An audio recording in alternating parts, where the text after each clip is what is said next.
What's going on, guys? This is Vince with vshred.com, and in today's video I'm going to show you 5 of the worst pull-up mistakes that are killing your gains.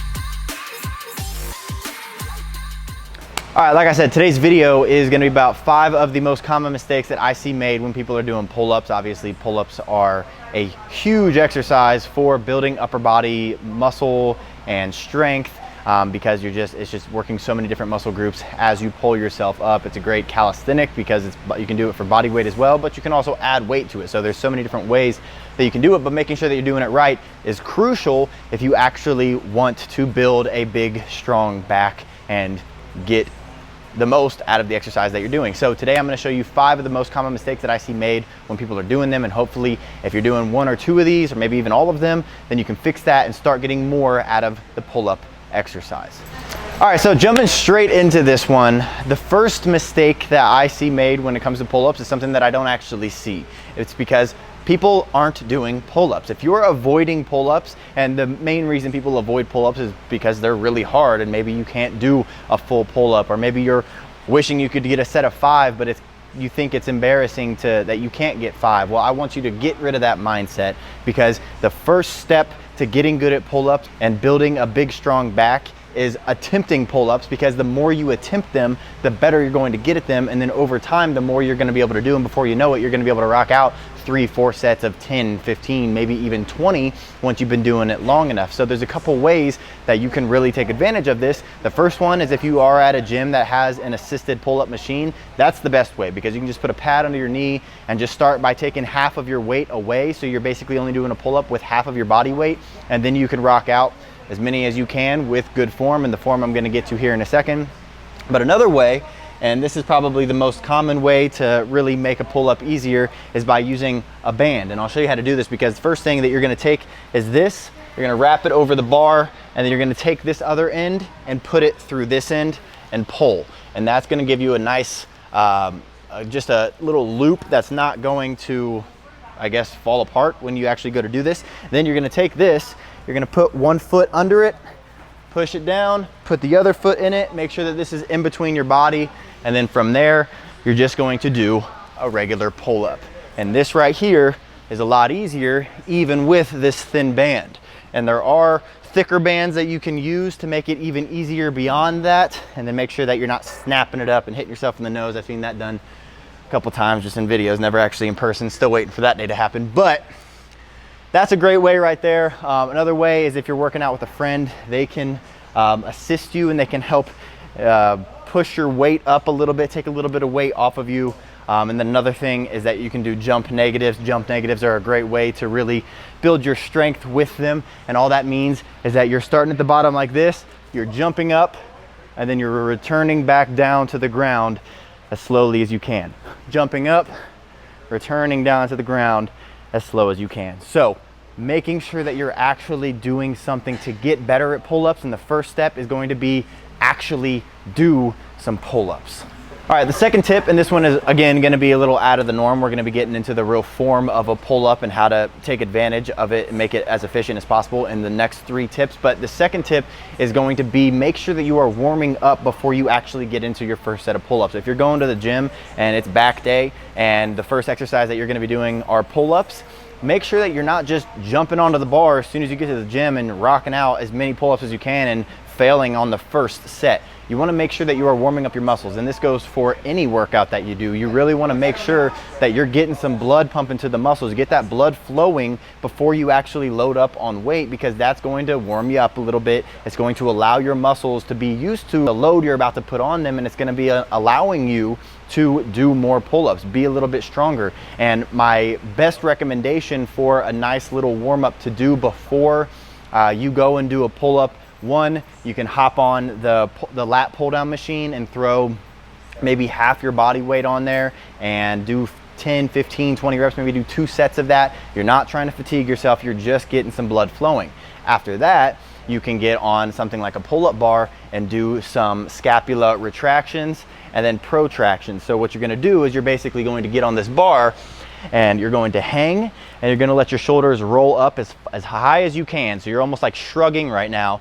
And then from here, what you're gonna do, keeping your arms straight, you're gonna take your shoulders and you're going to drive them down and back as far as you can, really focusing on rolling your shoulders back and then roll them forward again. So this right here is gonna be warming up the core muscles in your back that are used for every single pull-up you do. And by getting this warm in your body, it's going to make pull-ups that much easier, versus if you just jump on here and you just start doing some pull-ups, it's going to become a lot harder because you haven't warmed up properly. You haven't done anything getting your body prepared to do a pull-up. So throwing those couple warm-up sets in there before you do it is going to allow you to do more and heavier if you're doing some weighted pull-ups. So that's tip number 2. All right, tip number 3, and now we're actually getting into the pull-up. The biggest mistake, and this is something that I did as a kid a lot because I was just trying to overpower the struggles of doing a pull-up and I wasn't really using the correct muscle groups. The third tip is to stop using your arms more than your back. The pull-up is obviously a fantastic exercise for multiple different muscle groups, but the primary muscle that you're trying to really fatigue here, that you're trying to work, that you're trying to overload, is your back, the lats. You're really trying to use those back muscles so that you can get bigger back muscles. And so when it comes to a pull-up, by having your elbows come from up top and then bringing them in down by your side, this movement of your elbow, that's how you're working your lats. But also with that elbow, by bending your elbows and pulling with your arms, you're also gonna be working your biceps. That's the secondary mover. And so what happens is people always try to overpower the movement with their arms because that just is a little bit easier. It's a little more difficult to get that contraction in your back if you're new to pull-ups. And so using your arms more is just something that happens naturally on accident typically. And so this is what you see when people do it. They'll get up to the bar and their pull-ups will look like this. And you see their shoulders kind of rounding forward. You don't see their chest out. Their chest is kind of caved in. And right here, I'm getting a lot of work in my biceps and a little bit of work in my back. Versus if you get into you get onto the bar, and the first thing that you do when you're going into your pull-up is that retraction of your shoulders. So you retract your scapula, you roll your shoulders back. As you get into it, you get your chest poking out and you pull this all the way into your chest. That's how you're going to work your back muscles the most. Notice how my shoulders are not staying hunched up. Notice how at the top of the exercise, my chest is out. Keeping that in mind as you do this pull-up is going to allow you to make your lats that primary mover and make the biceps the secondary and allow you to really get the most out of the exercise. It's also going to make it a lot easier when you do nail the form because the bigger muscle group is actually being worked more, which is going to allow you to do more weight easier. So that's tip number 3.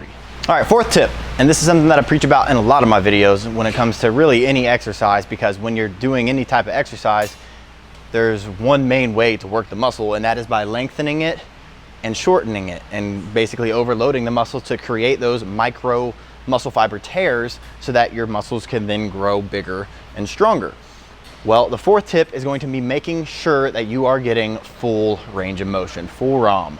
And what that means is going all the way up to the top to where the bar is just, I like to go just to where my chin passes the bar or right where my mouth is at the bar. You don't necessarily, I'm not as worried about you getting the bar all the way into your chest because that's gonna be really more shoulder strength at the top.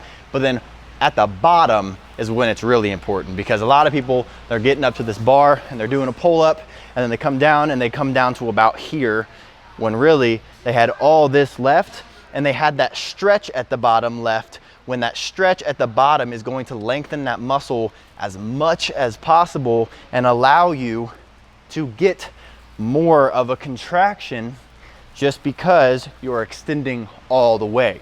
So rather than doing a pull-up and going down to here and making your pull-ups look like this, go all the way down, feel that stretch in your lats, pull up, feel that stretch in your lats, and the more you do that, the better this exercise is going to work. Full range of motion is good with any exercise, but especially with back exercises because you can get such a good stretch because the lat is such a big muscle. So getting that stretch at the bottom is gonna make a huge difference.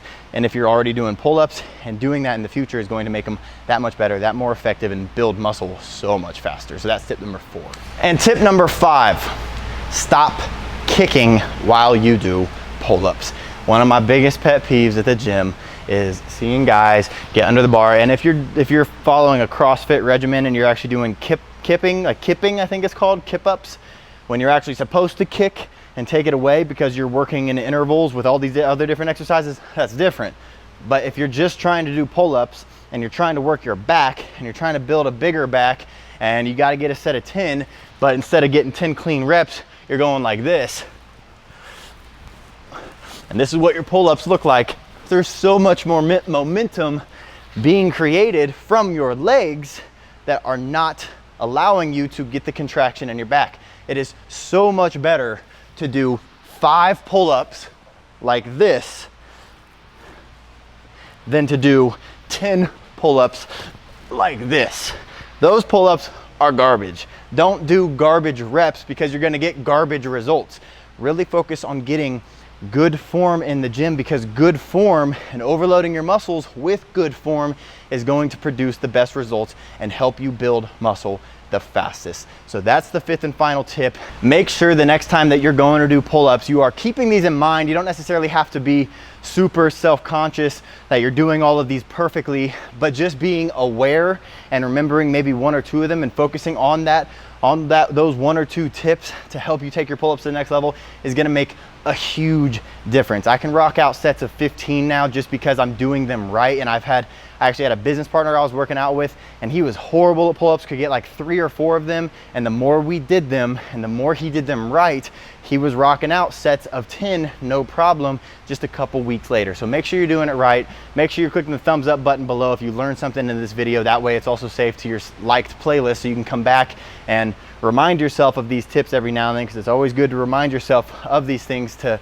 help you in the gym even more. And if you're looking for even more help with getting in shape, if you're looking to cut some belly fat and some body fat in general, if you're looking to build a bigger aesthetic physique, you need to know what your body type is. And it's the reason I created my free body type quiz, to tell you what your body type is and tell you the exact diet and exact training that's right for you. If you want help with figuring that out, click the link right below this video. I'll put a link to my free quiz. Check it out and get some real results finally. So other than that, guys, I hope you enjoyed this video. Thanks for watching, and I will see you in the next one.